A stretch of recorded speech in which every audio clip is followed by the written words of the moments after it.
Welcome back to Studio Chatter. Nebo School District is involved in continuing their prevention programs, teaching resiliency skills.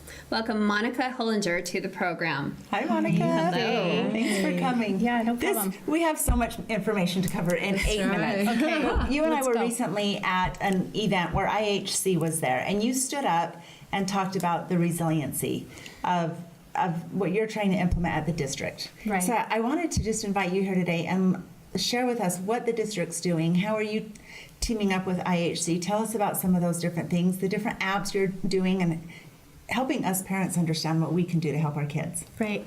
Well, I want to kind of touch on some of the things that Nebo School District is currently doing or what we have in place.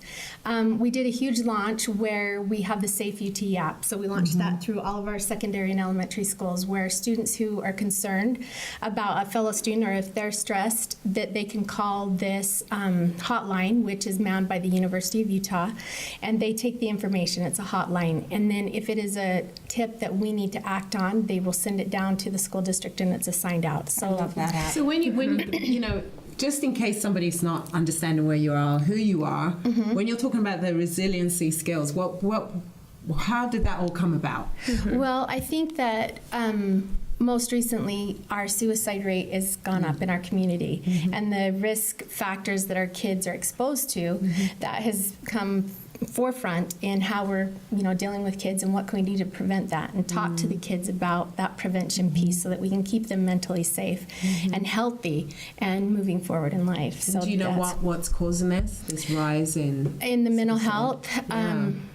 I don't. Oh, I mean, so many yeah, different things. I mean, like there are so many factors that go into it. The social media piece. There's, keeping up with friends and the high expectations that we have in our community for education, and those high standards that we have can cause many different stressful things, or just mental health in itself. Thank you. I love that it's called the resiliency program, though. And how did it actually get named?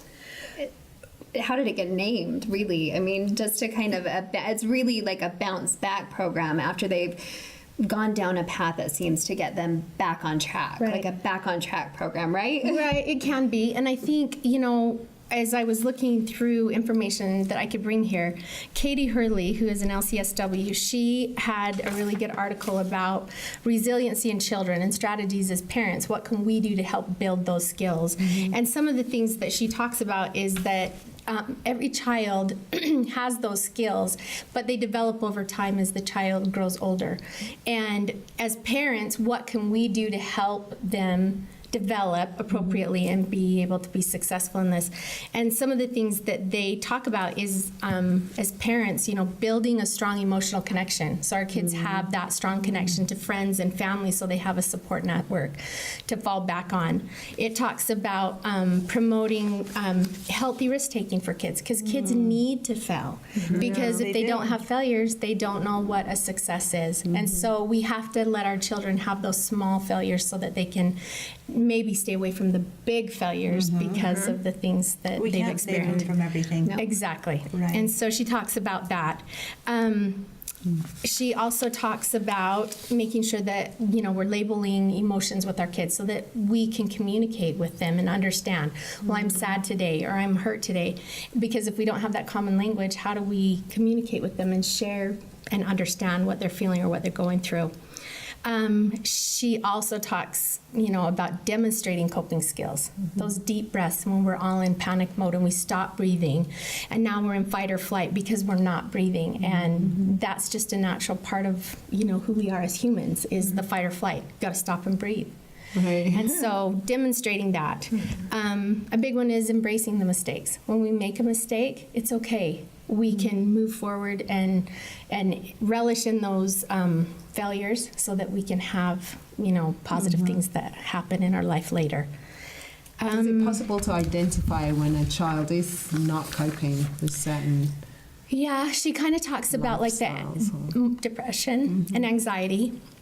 and the signs as parents that we need to look for to help our kids, and having open communication with our kids so that when they are feeling discouraged or down, that we're talking about it, that we're not just ignoring it, oh, it's going to go away, but Or being aware. accepting of, even if they're in that mood, Right. still being accepting and loving. Right. Maybe. And yes, exactly. And not be afraid to talk about it. And the teachers and principals are on the front line, so they're Yes. seeing these probably before any psychologist or psychiatrist, right? You're there. So besides the Safe UT app, which if a child sees another child in their school, can just text this number. Yes. And this is in the high schools, right? Yes. Throughout the state of Utah. Yes, it is. It's been Okay. launched. Some of the other things that we have are the Hope Squad curriculum that we're using. And this year is the first year where we've applied for the grant where we can do the Junior Hope Squad. So we'll be having that in the 6th grade. Sorry, what's the Hope Squad? So it's Hope for Utah Okay. by Greg Hudnall, and it's a foundation of like the students helping us to support other students. And if they see or hear students struggling, they come to appropriate adults to help these students through those hard times, so that counselors can help them. So I'm excited about that That's we're awesome. able to bring that into some of our elementary schools and use that curriculum and that foundation to help our kids talk about it. But I think the biggest thing is in our community, we need to talk about it. And when we have a child or a parent or somebody struggling with depression or anxiety or suicidal thoughts, we help them find the resources that they need, because we can't lose one more person, student, parent, to mental health. And we need to talk about it and not be ashamed. It's okay. We have struggles. So, Well, you've talked about, a Junior Hope Squad and the Hope Squad and even the safety app. And I know even there are children, maybe even younger than those age groups, that are being impacted and maybe even don't have access to a smartphone. How young is even too young to identify maybe some of those signs? I think with the mental health piece, behaviors, actions, how they interact with their peers, I mean, those are all signs that we want to look for as parents. And when we see those things, I mean, it could be as young as a first grader.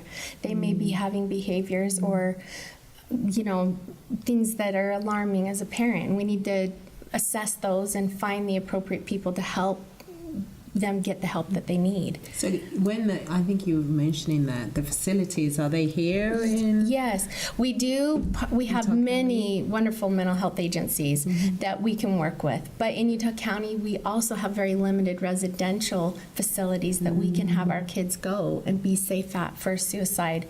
And when that facility is full in Provo, we have to send our kids up to Salt Lake. And so that's a far way for families to travel. When Is there only one facility in the entire valley? that takes You're kidding.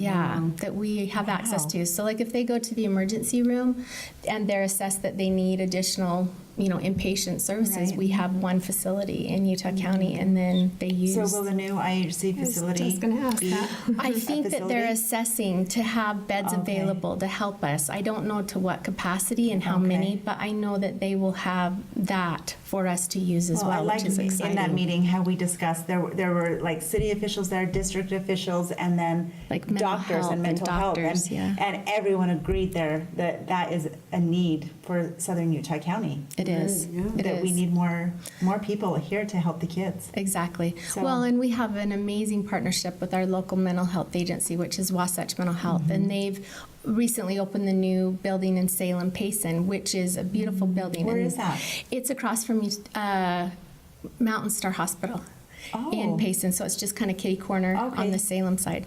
Oh, Yeah. okay. I've seen Yeah. that. I didn't know what it was. Yeah, it's a beautiful building. And that's Wasatch Mental Health. So that would be a great resource for any Yes. of our audience listening Yes. that they could call.